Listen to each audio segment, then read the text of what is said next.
मराठी भाषेच्या मुद्द्यानंतर पुन्हा एकदा ठाकरेंची शिवसेना आणि महाराष्ट्र नवनिर्माण सेना या दोन्ही पक्षांचे पदाधिकारी आज एकत्र नाशिकमध्ये येणार आहे। आज नाशिकमध्ये महत्त्वपूर्ण बैठक या दोन्ही पक्षाच्या प्रमुख पदाधिकाऱ्यांमध्ये होणार आहे।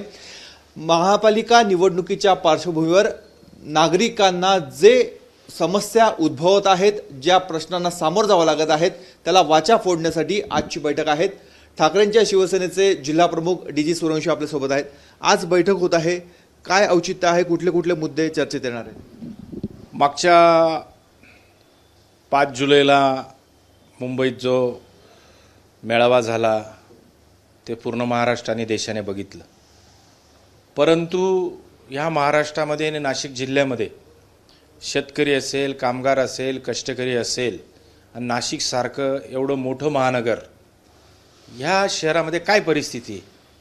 इथल्या जनतेने भरघोस बहुमत महायुतीला दिलं, परंतु कायदा सुव्यवस्थेचा प्रश्न आहे, त्याच्यात अनेक मुद्दे आहेत, महापालिकेचे प्रश्न आहेत, त्याचे अनेक मुद्दे आहेत, शेतकऱ्यांचे अनेक प्रश्न आहेत।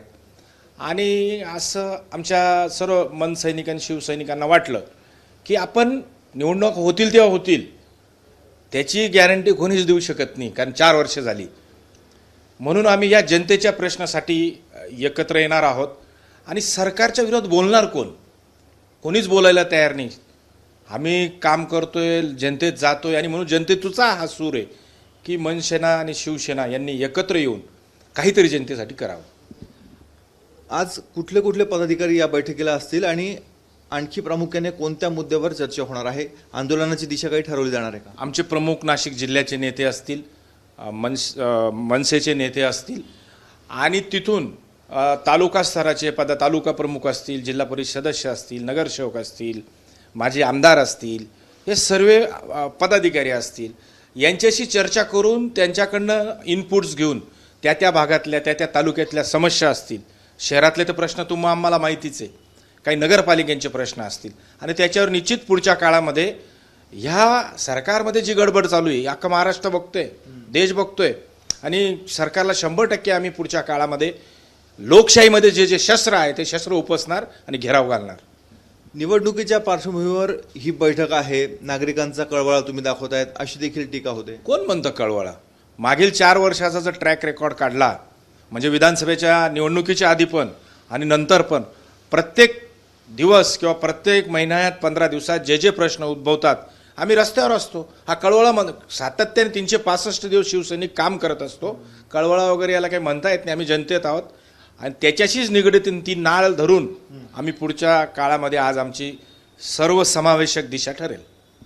अद्याप अधिकृत युतीची घोषणा झाली नाहीये दोन्ही ठाकरे बंधूंकडनं, तर देखील तुम्ही वारंवार एकत्र येतात। कधी तुम्ही मनसेच्या कार्यालयात जातात, कधी मनसेचे पदाधिकारी तुमच्या कार्यालयात येतात। नाही, महाराष्ट्रात हिंदी सक्तीच्या विरोधात पूर्ण महाराष्ट्र एकवटला होता, सर्व पक्षाचे लोक होते, विविध क्षेत्रातले साहित्यिक असतील, कलाकार असतील, हा महाराष्ट्र एकवटला होता। आणि त्या काळामध्ये सुद्धा मनसेना आणि शिवसेना एकत्र आली, आणि ती होणार की कसं करणार याच्या बाबतीत सर्वस्व निर्णय आमचे पक्षप्रमुख घेतील, तिकडे आदरणीय राजसाहेब घेतील, परंतु जनतेसाठी एकत्र येणे ही काही चुकीची गोष्ट नाही। शेवटी जनता जनार्दन ही महत्त्वाची, आणि त्याच्यामुळे वारंवार नाही, पण मग ते येतात, आम्ही जातो, आणि पुढे सुरू राहील। बाकी निर्णय तो हा पक्षप्रमुखांचा असेल।